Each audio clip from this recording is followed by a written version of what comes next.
Assalamualaikum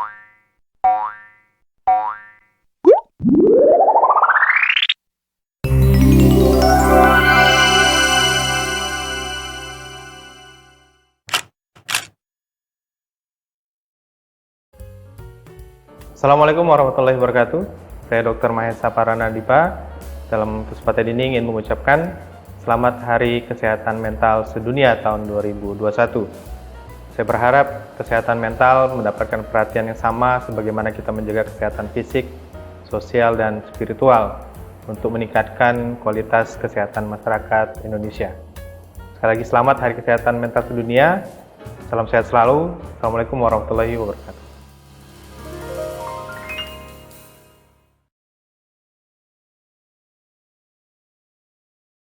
Ya, sebagaimana kita tahu definisi sehat di dalam Undang-Undang Nomor 36 Tahun 2009 tentang kesehatan, sehat di sini adalah keadaan sehat baik fisik, mental, sosial, dan spiritual yang tujuannya adalah untuk meningkatkan produktivitas sosial dan ekonomi di tengah-tengah masyarakat. Maka dalam bicara konteks kesehatan, tugas kesehatan atau tenaga kesehatan, tentunya tidak hanya kita memperhatikan kesehatan fisik saja, tapi kesehatan mental, tenaga-tenaga kesehatan juga harus diperhatikan. Setahun pandemi ini tentunya tekanan fisik, mental, dan lain-lain itu cukup berat bagi tenaga kesehatan. Dan berdasarkan penelitian Perhimpunan Dokter Kesehatan Jiwa, Spesialis Kesehatan Jiwa PTSKJI, bahwa sebanyak 68,4% ternyata tenaga kesehatan kita terindikasi ada permasalahan dari kesehatan mentalnya. Dan itu memang secara nyata dan langsung saya juga melihat karena saya di fasilitas pelayanan kesehatan, sehingga melihat bagaimana tekanan atau burnout, sindrom burnout yang dialami oleh petugas kesehatan itu luar biasa, terutama di puncak-puncak kasus ya, di bulan Januari, bulan Juni, Juli, dan kita berharap kondisi ini tidak terjadi lagi. Sehingga pelayanan atau keadaan sehat mental bagi petugas kesehatan itu penting kita perhatikan untuk meningkatkan pelayanan kesehatan pada masyarakat.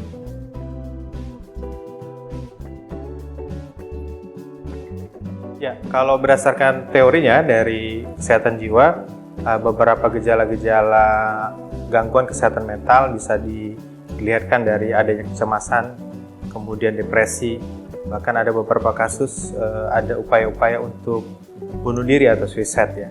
Dan ini tapi untungnya ini tidak terjadi di tenaga kesehatan, tapi untuk pasien-pasien COVID kami pernah mengalami hal tersebut, di mana ada pasien-pasien ada melakukan upaya bunuh diri ya. Dan ini kita berharap ini tidak terjadi kepada petugas kesehatan.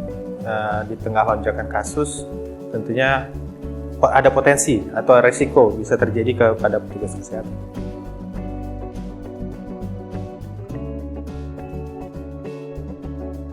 Jadi mungkin gejala kesehatan mental yang dialami oleh petugas kesehatan itu, terutama ketika melayani kasus-kasus COVID di fasilitas pelayanan kesehatan, saya membaginya kondisi di fasilitas tingkat primer maupun tingkat rujukan tingkat lanjut ya, yaitu di rumah sakit. Teman-teman di klinik, di puskesmas melihat banyaknya lonjakan kasus, kemudian beban pelayanan preventif promotif juga tentunya menimbulkan tekanan ya mental kepada teman-teman pelayanan. Depresi yang muncul mungkin karena letih, kemudian juga dia memikirkan resiko yang dia hadapi sehari-hari dengan menghadapi penyakit yang resikonya cukup besar.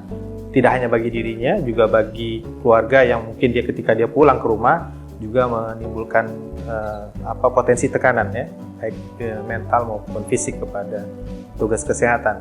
Dan ini berlangsung dalam waktu yang sekian lama. Tentu itu berdampak kepada mental pada tenaga kesehatan.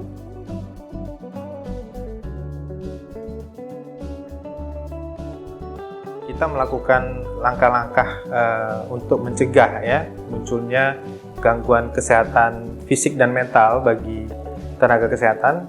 Antara lain kita membuat kebijakan selama sebulan dia berpraktek, kita memberikan waktu libur selama 1 minggu. Jadi diharapkan 1 minggu itu dia meluangkan waktu, kemudian menyegarkan lagi pikiran, jiwanya, spiritual dan lain-lain, berharap tekanan selama 1 bulan dia bertugas itu bisa dirilis ya, sehingga stres-stres yang dialami itu bisa berkurang dan dia akan masuk lagi ke bertugas dengan produktivitas yang baik kembali gitu kan. Selain itu tentu pendekatan-pendekatan spiritual yang penting yang kita harus lakukan.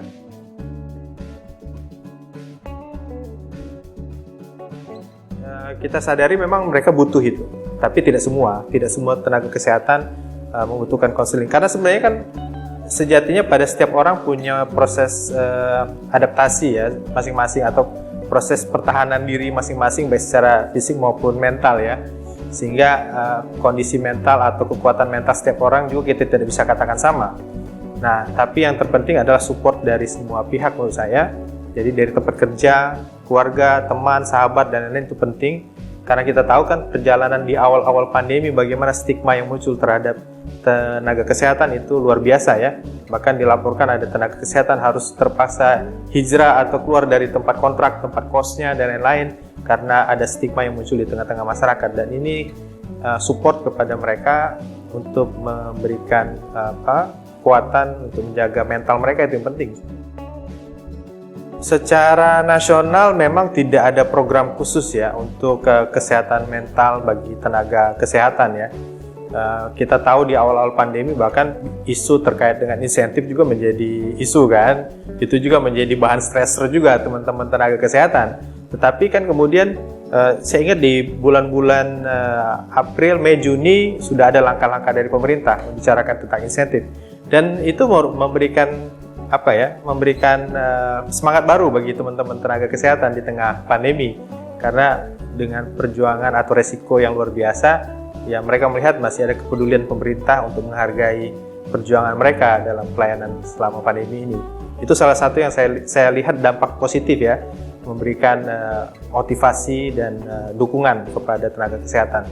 Tetapi saya rasa itu dikembalikan kepada institusi masing-masing, karena yang tahu persis kondisi teman-teman di lapangan adalah institusi masing-masing, sehingga mereka punya pola sendiri bagaimana mengatur ritme, kemudian menjaga mentalitas teman-teman di lapangan itu. Fasilitas pelayanan kesehatan, manajemen harusnya punya kemampuan untuk menganalisa itu. Peran keluarga tentu penting ya, peran keluarga, karena kan resiko ini kan resiko tidak hanya dihadapi oleh tenaga kesehatan, tapi juga resiko yang dihadapi oleh keluarga. Kalau keluarga tidak mensupport, tentu stresernya dari segala penjuru yang dihadapi oleh tenaga kesehatan. Dan ini itu tidak harapkan. Sehingga banyak manajemen rumah sakit biasanya tidak hanya memberikan motivasi kepada tenaga kesehatan, juga memberikan informasi dan dorongan kepada keluarga-keluarga tenaga kesehatan untuk memberikan support juga kepada tenaga kesehatan. Karena dalam situasi seperti sekarang ini, dukungan semua pihak sangat penting ya. Bisa dibayangkan kalau misalnya seorang tenaga kesehatan karena keluarganya takut dia tertular, kemudian dia dijauhi oleh keluarga, itu luar biasa tuh tekanan-tekanan yang harus dihadapi. Walaupun sebenarnya ada beberapa teman-teman yang saya tahu ya itu mengalami itu. Jadi tapi bukan dari pihak keluarga, dari dirinya sendiri. Jadi misalnya dia membuat aturan bahwa dia kalau pulang kerja, dia kalau belum mandi dia tidak akan peluk anaknya dulu atau gendong anaknya dulu. Atau bahkan waktu di awal-awal pandemi dia selama berminggu-minggu dia bertugas, dia berbeda kamar, tidak berhubungan dengan keluarganya, dengan ibunya dan lain-lain. Dan dia mengakui itu cukup berat bagi dirinya. Yang biasanya dia bercengkarama dengan keluarga, biasa senda gurau dengan orang tua, itu kondisinya cukup berat.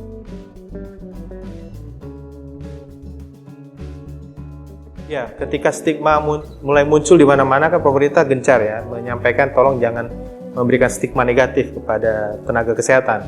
Karena stigma yang berkembang di tengah masyarakat, apalagi kemudian masyarakat termakan dengan berita-berita hoax ya. Begitu gencarnya berita-berita hoax yang beredar di tengah masyarakat itu sehingga menimbulkan gelombang stigma yang luar biasa. Tapi saya lihat pemerintah cukup gencar juga untuk edukasi masyarakat untuk tidak termakan terhadap hoax dan juga tidak muncul stigma-stigma tersebut. Dan lambat laun kita lihat memang terjadi perubahan ya. Itu stigma itu kan muncul di awal-awal pandemi, tapi setelah edukasi gencar diberikan baik itu oleh pemerintah dan juga kalangan kesehatan, oleh pakar-pakar, masyarakat kemudian mulai menyadari, dan stigma ini mulai pelan-pelan hilang ya. Dan yang terjadi sekarang adalah dukungan-dukungan. Walaupun kemudian ketika ada program lagi vaksinasi muncul lagi stigma baru dan seterusnya. Dan menurut saya ini sebuah fenomena yang memang harus kita hadapi dan kita carikan solusi kan. Karena dari sinilah kita belajar bagaimana stigma itu muncul di tengah masyarakat, bagaimana potensi gangguan mental itu bisa muncul di tengah-tengah masyarakat, sehingga harusnya ini kita bisa lakukan langkah-langkah antisipatif seharusnya. Dan pendekatan-pendekatan local wisdom itu penting ya. Jadi kalau pendekatannya terlalu ilmiah, masyarakat yang mungkin daya tangkap atau kemampuan literasi kesehatannya tidak begitu baik, tentu dia akan sulit untuk mencerna informasi-informasi itu. Sehingga pendekatan-pendekatan local wisdom saya lihat cukup efektif ya. Kita lihat di beberapa daerah edukasi masyarakat dengan local wisdom itu cukup dampaknya positif ya. Seperti misalnya di suku Baduy, bagaimana angka positif sangat rendah ya. Dengan pendekatan-pendekatan local wisdom itu sangat penting. Dan saya lihat di beberapa daerah-daerah yang lain juga memberikan dampak yang positif, sehingga interaksi masyarakat dengan petugas kesehatan juga menjadi lebih harmonis. Apalagi kemudian kalau kita lihat di awal-awal terjadi penolakan protokol kesehatan, kemudian terjadi kekerasan terhadap petugas kesehatan, itu juga menjadi permasalahan. Dan tentu tenaga kesehatan tidak mau itu terjadi kan, di saat dia harus concern melayani masyarakat, kemudian dengan resiko yang dihadapi, kemudian dia harus menghadapi kekerasan, baik itu kekerasan verbal maupun kekerasan fisik, ya itu cukup disayangkan. Dan saya berkali-kali mengatakan bahwa perlindungan terhadap kekerasan fisik maupun verbal pada tenaga kesehatan harusnya menjadi perhatian kita bersama, terutama juga aparat penegak hukum, karena dalam situasi darurat pelanggaran protokol itu merupakan ranah hukum kan. Proses edukasi kepada masyarakat untuk membangun hubungan yang harmonis di tengah-tengah masyarakat, terutama hubungan masyarakat dengan pelayanan kesehatan dan petugas kesehatan khususnya, itu harus dibangun, karena perjalanan setahun stigma yang muncul di tengah masyarakat, kemudian ada beberapa kasus memperlihatkan kekerasan verbal maupun kekerasan fisik, ini harusnya mulai dieliminir, karena perjalanan setahun lebih dengan banyaknya korban, harusnya semua pihak menyadari bahwa kita tidak boleh lagi termakan dengan stigma-stigma atau berita-berita yang sifatnya merugikan di tengah-tengah masyarakat. Nah, pendekatan local wisdom kami lihat di beberapa tempat itu cukup efektif, seperti misalnya di suku Baduy ya, suku anak dalam dan lain-lain, itu pendekatan wisdom itu cepat diterima oleh masyarakat. Di daerah Jabodetabek juga beberapa tempat yang mungkin tokohnya cukup berperan penting, itu dia melakukan pendekatan kepada masyarakat diterima ya. Nah, saya melihat pendekatan-pendekatan ini yang harusnya lebih gencar daripada pendekatan-pendekatan yang sifatnya represif atau pendekatan dengan ancaman-ancaman sanksi dan lain-lain. Itu akan mendapatkan reject dari masyarakat. Nah, membuat hubungan harmonis di tengah-tengah masyarakat, pemahaman masyarakat tentang literasi kesehatan dengan pendekatan local wisdom, tujuannya adalah masyarakat tahu apa sih sebenarnya pelayanan kesehatan di tengah-tengah pandemi. Karena kalau masyarakat paham ya, sehingga hubungan masyarakat dengan pelayanan kesehatan, interaksi masyarakat dengan pelayanan kesehatan, ataupun pemahaman masyarakat terhadap bagaimana mereka harus mendapatkan pelayanan kesehatan itu menjadi lebih penting.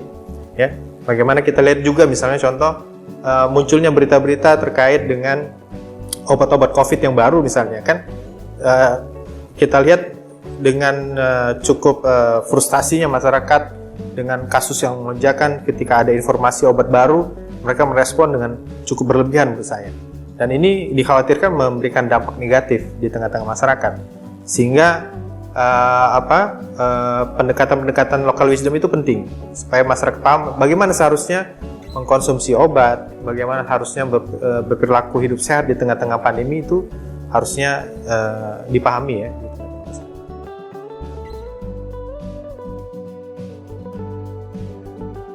Di awal pandemi ketika semua orang shock dengan status pandemi, kemudian lonjakan kasus yang tiba-tiba meningkat dan adanya petugas kesehatan yang gugur, maka Ikatan Dokter Indonesia melalui tim mitigasi harus melakukan upaya-upaya mitigasi dan juga perlindungan kepada seluruh anggota, karena perlindungan kepada anggota itu menjadi kewajiban sebuah organisasi. Nah, melihat di awal pandemi, maka dari beberapa data yang masuk ke tim mitigasi, diolah, dimunculkanlah panduan atau protokol perlindungan dokter di era pandemi, di mana di dalam panduan atau protokol tersebut berisi panduan-panduan bagi teman sejawat dalam melakukan pelayanan kepada pasien-pasien COVID, juga bagaimana dia mengatur kondisi ruangan tempat kerjanya atau pelayanannya, sehingga memastikan dirinya bisa terjaga atau terlindungi, kemudian bagaimana interaksinya dengan pasien, bagaimana standar alat pelindungan diri, kemudian bagaimana pengaturan jam kerja, dan lain-lain. Itu semua kita tuangkan dalam panduan atau protokol, dan itu menjadi bahan advokasi kita kepada pemerintah dan juga kepada fasilitas pelayanan kesehatan untuk memastikan bahwa anggota kita dokter Indonesia itu mendapatkan perlindungan sesuai dengan standar yang kita harapkan. Dan panduan ini kita sosialisasikan juga kepada seluruh anggota kita untuk memberikan penyadaran bahwa Ikatan Dokter Indonesia melalui tim mitigasi itu concern terhadap perlindungan kepada seluruh anggota, apalagi di tengah-tengah kondisi yang masih dikatakan darurat saat ini. Sebenarnya kalau bicara mental health care, di dalam protokol itu disebutkan adanya sindroma burnout ya. Di sindroma burnout itu kan kalau ketika seseorang mengalami kelelahan yang begitu lama sehingga dia ada beberapa gejala terkait dengan misalnya dia sudah malas untuk melakukan pekerjaannya ya, kemudian dia menjadi sedikit apatis ya, bahkan ada beberapa gejala dia menghindari tempat kerjanya. Itu kan sebuah gejala kesehatan mental juga. Dan itu langkah-langkah upaya yang kita dorong di protokol itu antara lain ada pengaturan jam kerja ya, kemudian penjaminan perlindungan mulai dari standar ruang perawatan dan lain-lain, APD ya, kemudian insentif juga kita sampaikan di situ, perlindungan hukum juga kita sampaikan di situ. Itu tujuannya adalah supaya teman-teman tidak mengalami gangguan kesehatan mental dalam melakukan pelayanan COVID ya. Sehingga kita memikirkan ternyata resiko yang dihadapi oleh teman-teman tidak hanya resiko fisik dia tertular dengan virus itu, tapi juga kondisi mental teman-teman yang dibuktikan dengan adanya sindroma burnout itu ya.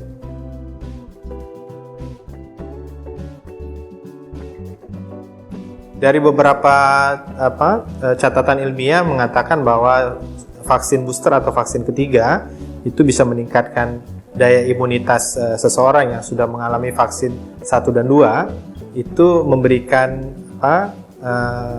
rasa atau jaminan ya, rasa perlindungan anggota bahwa khususnya petugas kesehatan bahwa di tengah kasus yang meningkat diharapkan dengan imunitas yang meningkat karena booster vaksin itu dapat melindungi mereka dari paparan atau kondisi yang berat. Mungkin paparan bisa terjadi ya, karena orang yang divaksin belum tentu tidak bisa tertular. Orang yang divaksin bisa tertular, tapi dari tingkat kesakitan atau keparahan sakitnya itu secara ilmiah bisa ditekan ya. Dan itu dengan vaksin ketiga terbukti di daerah Kudus ya. Daerah Kudus ketika bulan Mei di mana lonjakan kasus yang cukup tinggi di Jawa itu terjadi di Kudus, teman-teman tenaga kesehatan yang terpapar tidak mengalami kondisi yang cukup berat, dan ini kita nilai efektivitas dari program vaksinasi. Sehingga ketika ada program vaksinasi booster bagi tenaga kesehatan, kita berharap teman-teman merasa terlindungi ya, dan merasa terlindungi itu adalah sebuah proses stress relief kan bagi tenaga kesehatan. Dia merasa sudah terlindungi, selalu aman dalam melakukan pelayanan ya, dan ini sebuah upaya-upaya maksimal yang bisa dilakukan saat ini. Untuk teman-teman sejawat di seluruh Indonesia, situasi pandemi hari ini tentu kita semua dalam sejarah kemanusiaan hari ini semuanya tentu baru mengalami hari ini, dan kita sebagai tenaga kesehatan juga harus menyadari bahwa diri kita hanya sebagai manusia biasa yang harus bisa menghadapi situasi dan kondisi. Dan dengan bekal keilmuan yang kita miliki, tentunya kita berharap kita bisa menghadapi situasi ini ke depan dengan lebih baik ya, dengan perlindungan yang lebih baik, dengan pelayanan yang lebih baik. Dan tetap jaga semangat ya, melihat kasus positif rate yang mulai menurun, kita berharap tentunya kasus ini cepat atau pandemi ini cepat dicabut oleh WHO ya, dan pemerintah cepat mencabut status kedaruratannya dan kita bisa kembali ke kondisi seperti semula, melayani pasien, berkumpul dengan sejawat-sejawat ya, berkumpul dengan keluarga, dan tentunya semangat doa tetap harus dikobarkan kepada seluruh teman-teman sekalian. Tetap semangat, tetap sehat.